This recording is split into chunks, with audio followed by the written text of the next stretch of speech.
नमस्कार, आप देख रहे हैं यंग भारत न्यूज और मैं हूं दीपक गौड़। आज हम आपके सामने लाए हैं एक ऐसा मुद्दा जो आने वाले दिनों में खास तौर पर भाजपा की रणनीति में कुछ हलचल मचा सकता है। यह मुद्दा है राजनेताओं की रिटायरमेंट की उम्र से जुड़ा हुआ। राजनेताओं के रिटायर होने की आखिर उम्र क्या होनी चाहिए?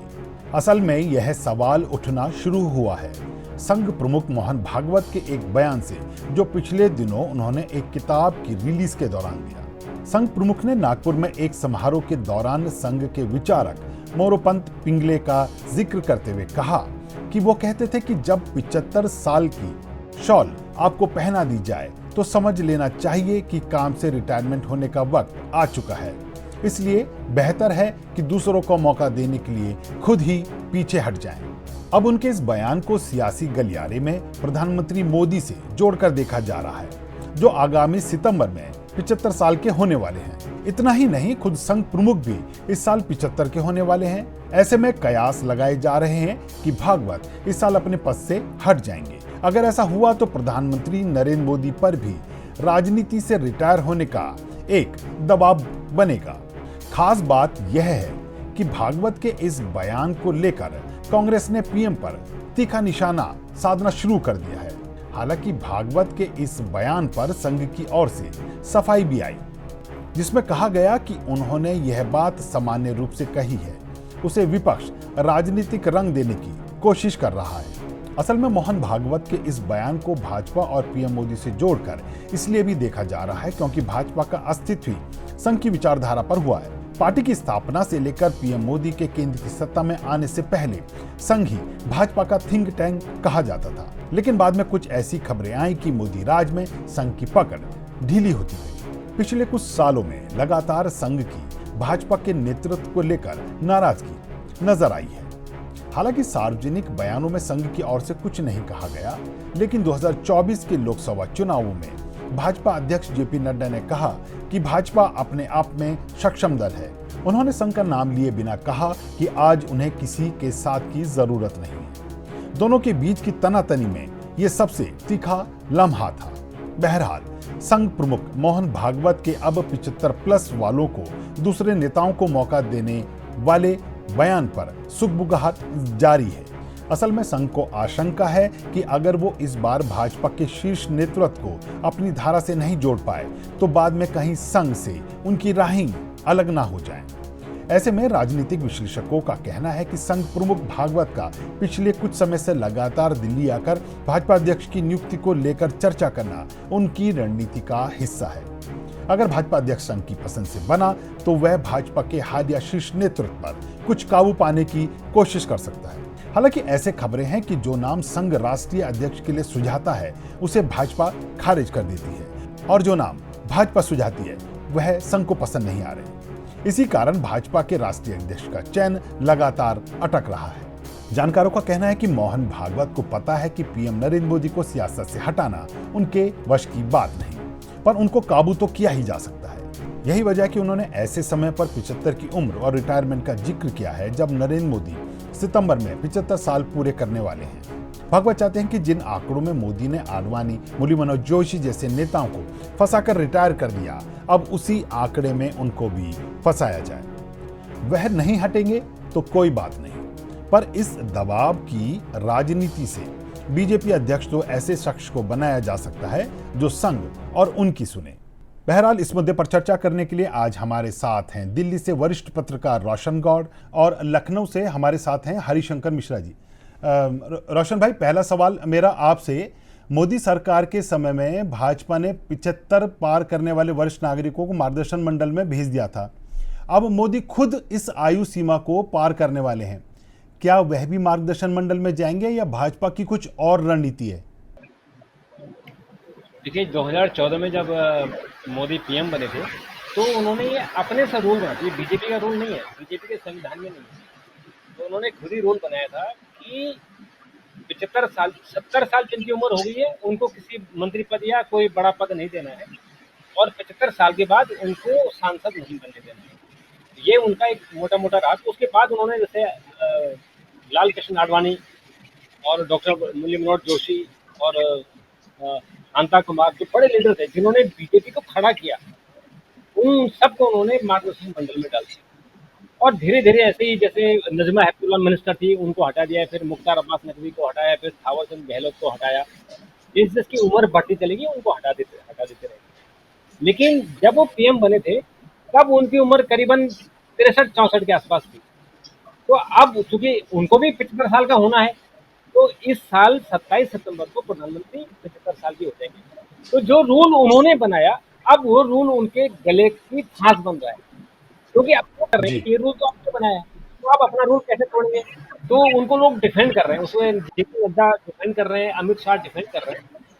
वो कह रहे हैं कि ये रूल नहीं है बीजेपी का, और मोदी के लिए तो बिल्कुल नहीं है। मोदी जी जब तक चाहें 2047 तक पीएम बन सकते हैं। जी जी जी लेकिन अब आरएसएस को पता है कि इन्होंने हमारे लोगों को हटाया, तो इसलिए आरएसएस जी प्रमुख मोहन भागवत, जिनका 11 सितंबर को 75 साल पूरे हो रहे हैं, उन्होंने साफ कर दिया कि मैं तो 11 सितंबर को रिटायर हो जाऊंगा।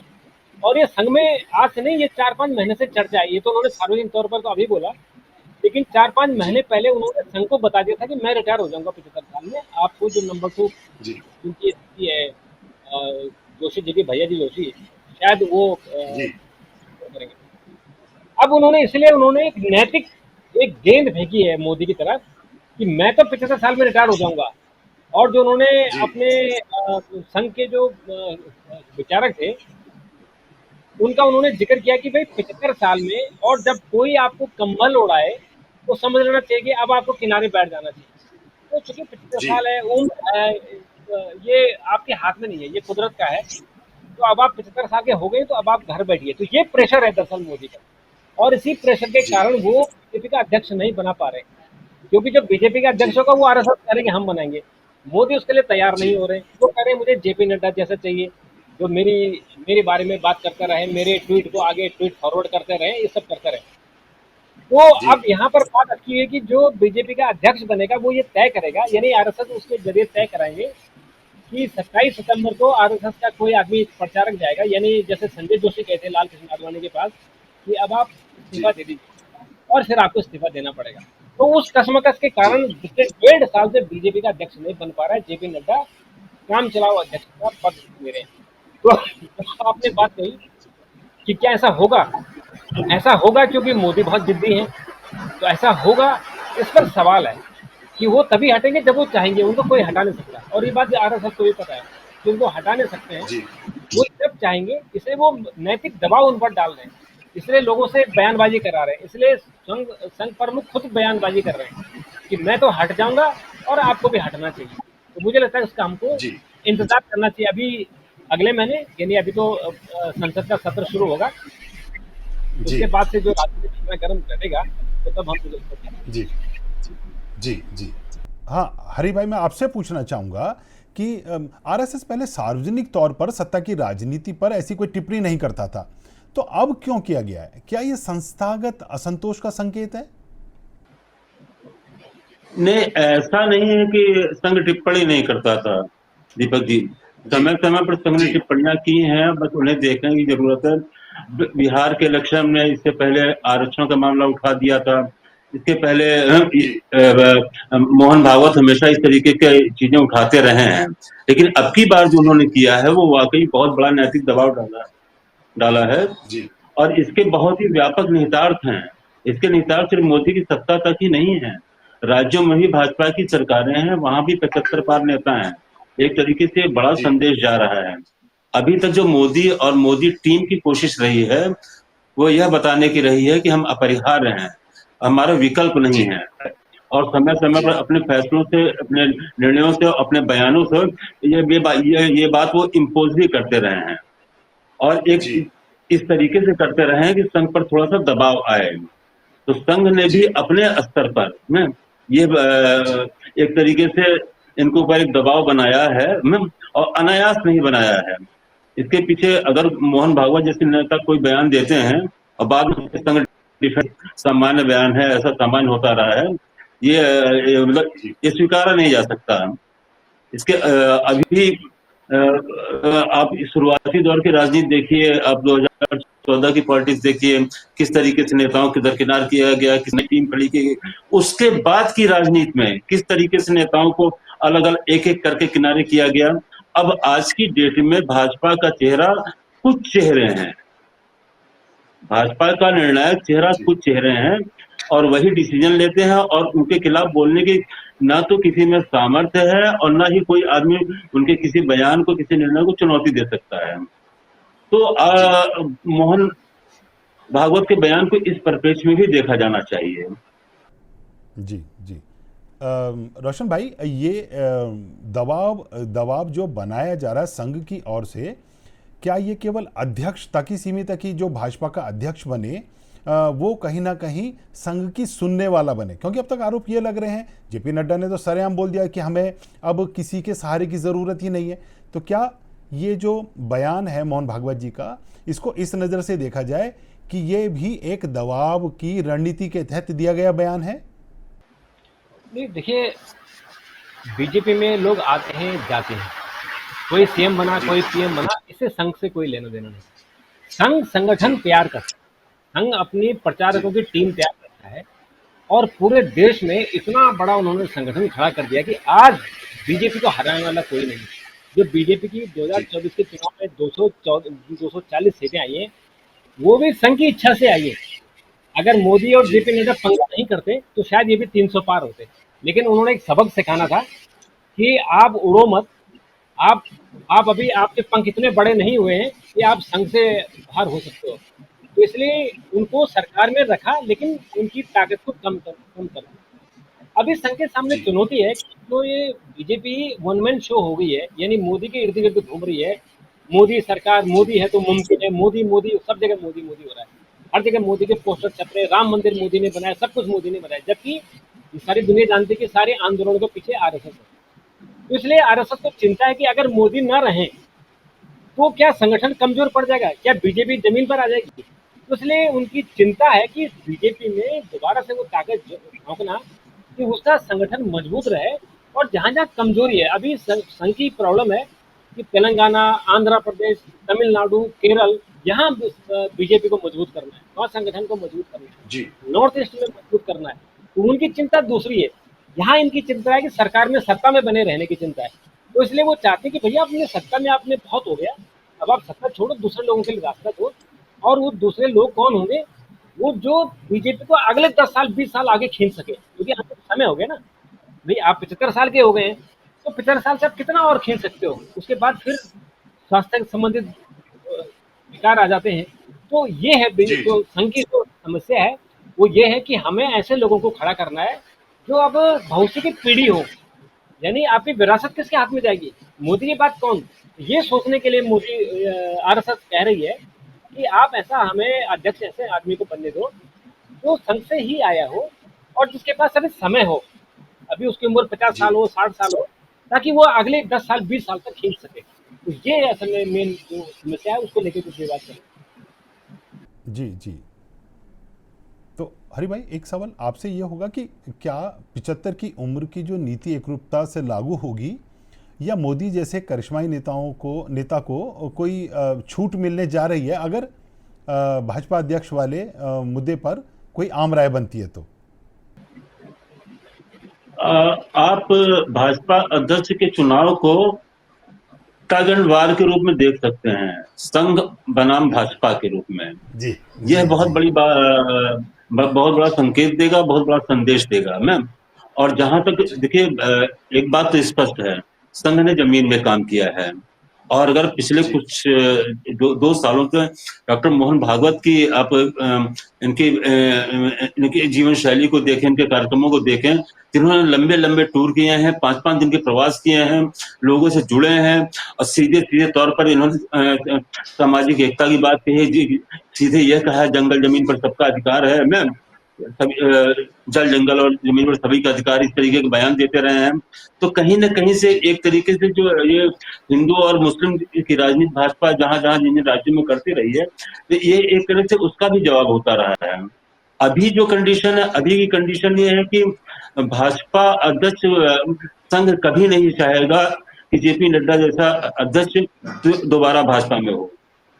भाजपा का अभी तक जो कैरेक्टर अध्यक्ष के रूप में रहा है सत्ता में आने से पहले, ये आक्रामक रहे हैं, लीड करते रहे हैं, आडवाणी रहे हैं, जोशी रहे हैं, राजनाथ सिंह रहे हैं, ये सभी लोग भाजपा अध्यक्ष रहे हैं। इनका कद उभर के आता रहा है।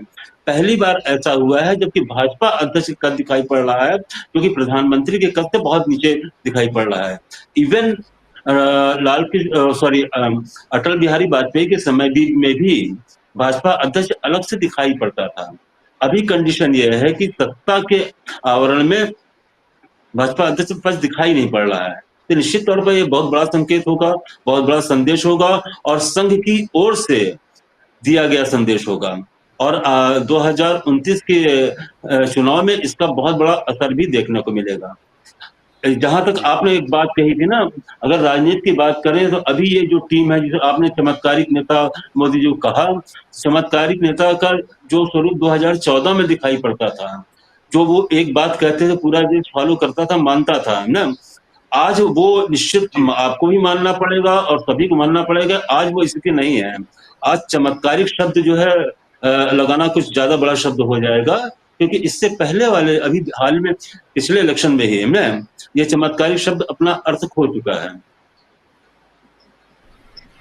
जी रोशन जी, क्या अब समय आ गया है कि भाजपा में मोदी के बाद कौन की बहस शुरू हो जाएगी, और अगर शुरू होगी तो वो कौन सा नाम हो सकता है?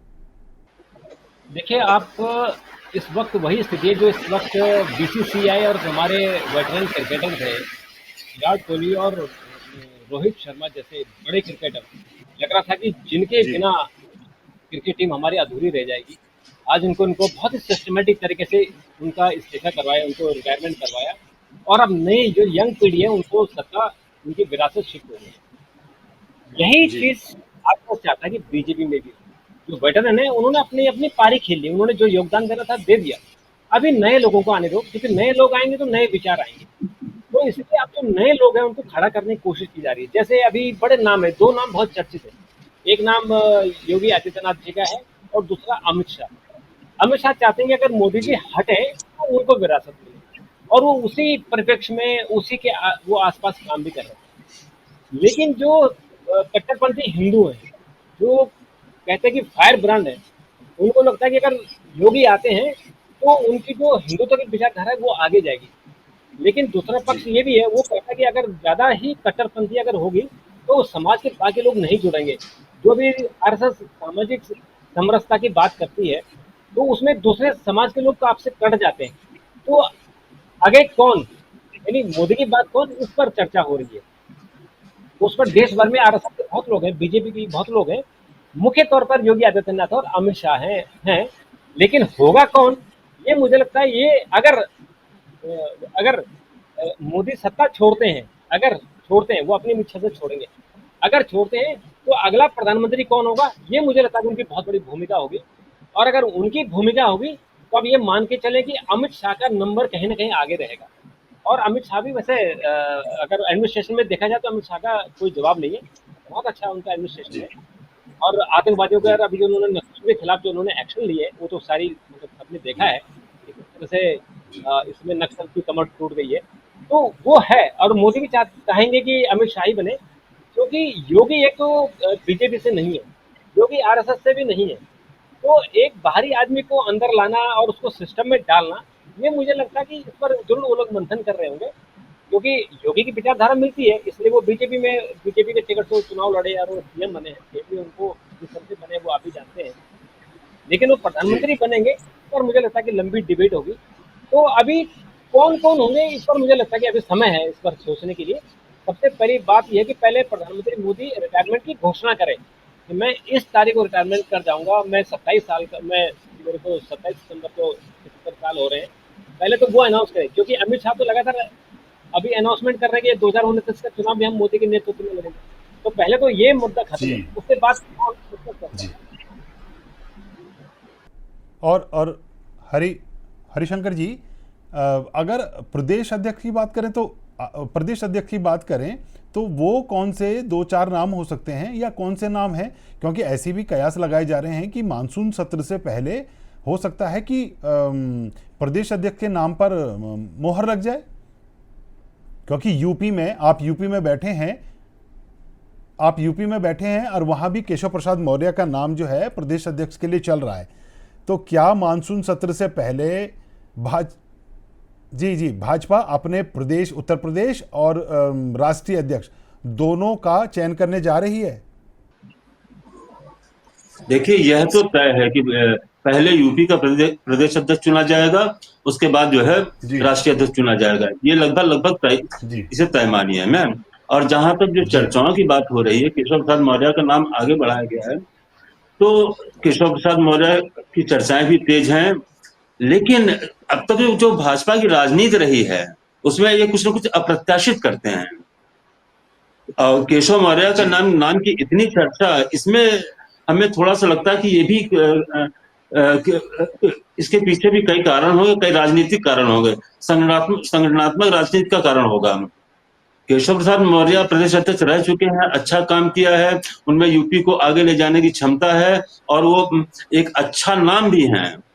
लेकिन उसके बाद जैसे स्वतंत्र देव सिंह का ही चयन अप्रत्याशित रूप में हुआ था, भूपेश सिंह के बारे में किसी ने सोचा नहीं था वो होने जा रहे हैं ना। लेकिन इसके अलावा और भी कुछ नाम है, कुछ चेहरे हैं, वो भाजपा उस पर भी दांव खेल सकती है। आप कठेरिया जी को लीजिए, हो सकता है उधर जाए। ये मैं कुछ न कुछ अभी चर्चाओं को आप बिल्कुल निश्चित नहीं मान सकते, न माना जाना चाहिए। राजनीति संभावनाओं का खेल है और दबाव का खेल है। इस समय प्रदेश की भाजपा की प्रदेश की राजनीति में यही चल रहा है जी। तो वो नाम आपने राष्ट्रीय अध्यक्ष के लिए दो नाम जो मैं पूछ रहा था, कौन से दो नाम हो सकते हैं जिसपे बहुत गहनता से चर्चा आपको नजर आती है कि होनी चाहिए और हो रही होगी?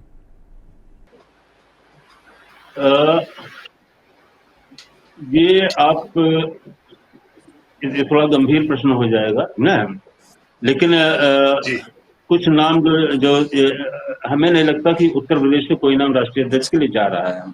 महाराष्ट्र का दबाव है, जो राजनीतिक चर्चाएं जो कहती हैं कि इस बार महाराष्ट्र से कोई राष्ट्रीय अध्यक्ष हो सकता है।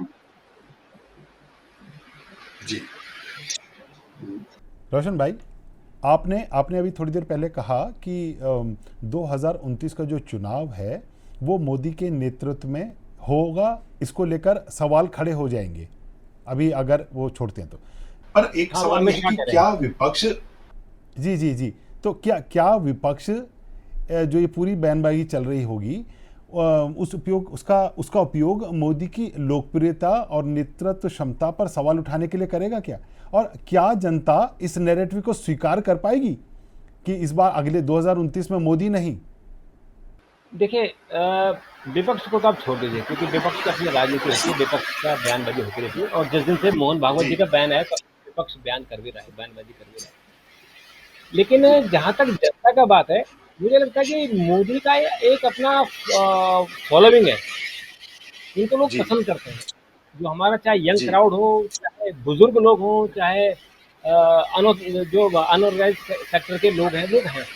तो चूंकि मोदी जी ने सरकारी इतनी योजनाएं लागू कर दी हैं और इतनी योजनाओं को डायरेक्ट लोगों के जेब में पैसा डाला है, चाहे वो प्रधानमंत्री गरीब कल्याण योजना से 5 किलो का राशन देना हो, चाहे पेंशन योजना हो, चाहे और भी योजनाएं हैं, लोगों के जेब में डायरेक्ट पैसा दिया है। तो इसलिए लोग मानते हैं कि मोदी ने काम किया उनके लिए। तो इसलिए मोदी को एकदम हटाना और एकदम लोगों को सामने नया चेहरा लाना, मुझे लगता है कि लोग भी हट्टे बच्चे रहेंगे जरूर, क्योंकि अभी ऐसी कोई उम्मीद नहीं दिख रही है। और लोगों को भी ऐसा लगता है कि आदमी ठीक है, स्वस्थ है और ठीक ठाक है, ये अपना योग करते रहते हैं तो ये चल जाएंगे। लेकिन यहाँ प्रॉब्लम आरएसएस की है कि उनको एक ऐसा आदमी चाहिए कि जो अब इस गाड़ी को आगे लेके जाए। मोदी जी यहाँ तक खींच के ले आए, बहुत अच्छी तरह खींच के आए। एक समय तो ऐसा था कि हमारे देश में करीबन 20-21 राज्यों में बीजेपी की सरकार थी, तो इतना बड़ा जनमत इकट्ठा करना ये तो मोदी की ही करिश्मा था, ये उनका ही जादू था। इतना बड़ा देश उन्होंने बीजेपी के शासन, उन्होंने अपने शासन को स्थापित किया। लेकिन अब कौन, इसलिए आरएसएस कह रहा है कि आप नए लोगों को रास्ता दो ताकि वो भी अपने पांव में खड़े हो और बीजेपी के सामने जीरो ना हो, एक शून्य खड़ा हो जाए कि भाई मोदी जी नहीं रहे तो फिर ये शून्य खड़ा हो जाए। वो स्थिति ना हो, जैसे भी आप कांग्रेस में देख रहे हैं कि लगभग एक शून्य की स्थिति में है। अभी वहाँ कोई ऐसा जी। करिश्माई नेता नहीं है कि जिसके नाम पर वोट मांगा जाए। जैसे अब राहुल गांधी के नाम पर लोग बार बार वोट मांग रहे हैं, बार बार चुनाव हार रहे हैं। तो वो अभी कांग्रेस में मुझे लगता है कि आने वाले 10-20 सालों तक कोई नेता ऐसा खड़ा नहीं हुआ है जो 10-20 सालों तक जो लेके जाए कांग्रेस को आगे, उनके नाम पर आप वोट मांग सकते हो। तो वो अभी जी। अभी चूंकि जी। बीजेपी के पास लोग हैं, लेकिन मोदी और अमित शाह की पार्टी ने जो सेकंड लीडरशिप है उसको खड़ा नहीं होने दिया अभी तक। और थर्ड लीडरशिप, जी। जबकि इससे पहले क्या होता था हमेशा, चाहे अटल बिहारी वाजपेयी का जमाना रहा हो या उससे पहले रहा हो या उसके बाद रहा हो, कि फर्स्ट लीडरशिप, सेकंड लीडरशिप और थर्ड लीडरशिप को खड़ा करते थे। तो अभी थर्ड लीडरशिप के नाम पर हम कह सकते हैं कि एक जो तेजस्वी सूर्या है, कर्नाटका का जो एमपी है, वो जो है थर्ड जी। जनरेशन। तो इस तरह से अगर आप खड़ा जी। करते रहेंगे तो एक जनरेशन में एक चेंज होता रहेगा और नीचे जो उनकी लीडरशिप है वो तैयार होती रहेगी। तो झगड़ा कुल मिला के लीडरशिप को लेके बड़ा कैसे रोल दूसरे लोगों के हाथ में दिया जाए। अब उम्र का तकाजा है, अब आप आराम करिए, आपको सब कुछ मिल गया है, दूसरों लोगों को मौका दीजिए। सवाल यहाँ तक है।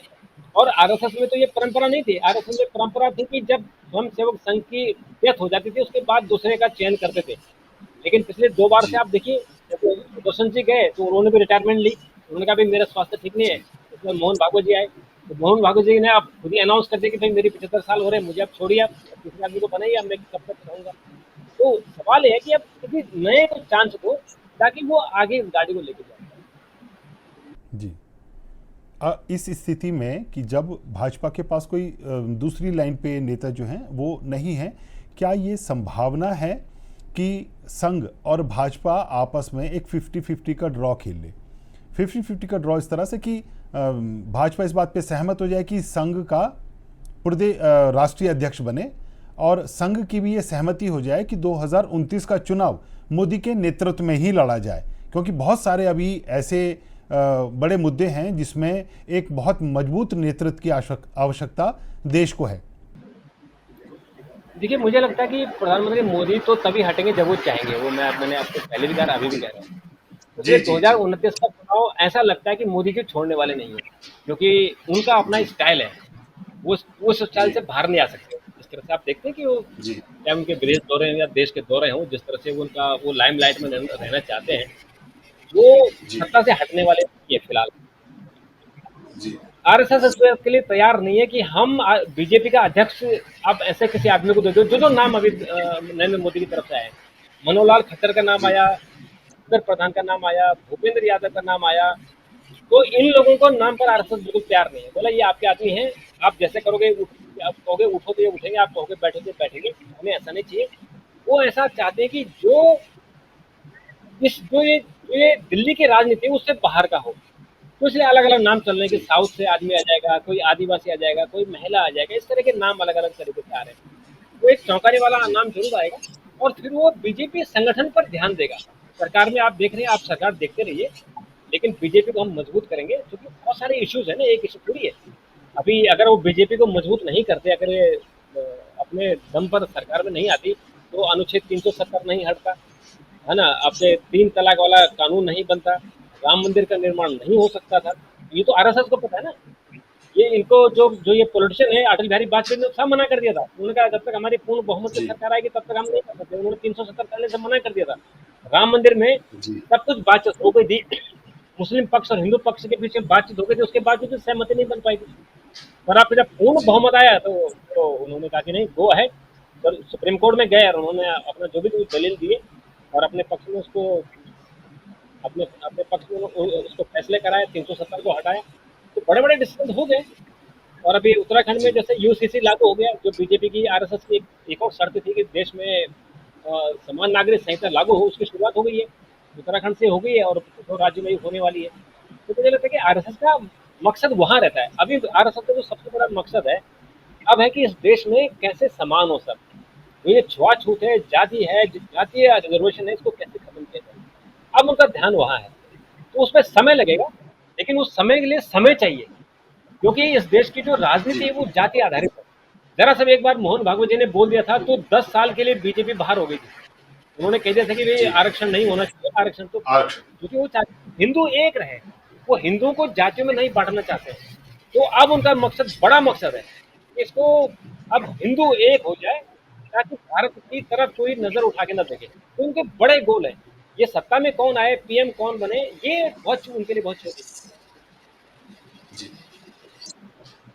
हरिशंकर जी, एक आखिरी सवाल मेरा आपसे कि अगर हम तुलना करें प्रधानमंत्री नरेंद्र मोदी के उस समय की जब वो गुजरात के मुख्यमंत्री से केंद्र की सत्ता के लिए आए, या मतलब उनका नाम जो है प्रधानमंत्री चेहरे के तौर पे आया, और अगर हम आगे वाले समय में योगी को उस तरह से देखें तो दोनों में मोदी जी में और योगी जी में, इन दोनों में आप कितना समानता देखते हैं और कितनी विभिन्नता? नहीं, समानता तो बहुत कम है, विभिन्नताएं भी हैं, समानताएं भी हैं, लेकिन योगी बहुत आक्रामक रहे हैं। योगी की पूरी राजनीति जो है आक्रामक चेहरे की रही है और उन्होंने इसे इस्टेब्लिश भी किया है। जबकि मोदी धीरे धीरे गुजरात के अपने 15 सालों के शासनकाल में वो 12-15 जो भी हो, उन्होंने अपनी जो छवि बनाई वो लोक कल्याणकारी नेता के रूप में बनाई, जो हिंदुओं के हित की बात करता था, हिंदुओं के हित की भी बात करता था। और यही एक वजह थी कि उनका संघ ने उनको जो है देश के प्रधानमंत्री के रूप में प्रोजेक्ट किया, आगे बढ़ाया और पूरे देश ने उनको माना। आज भी जी। मोदी की स्टेइंग पूरे देश में भाजपा में सर्वाधिक है। जी। योगी को लोग पसंद करते हैं, योगी को लोग चाहते हैं, लेकिन अभी योगी की स्टेइंग पूरे देश के लिए अभी तो नहीं बनी है।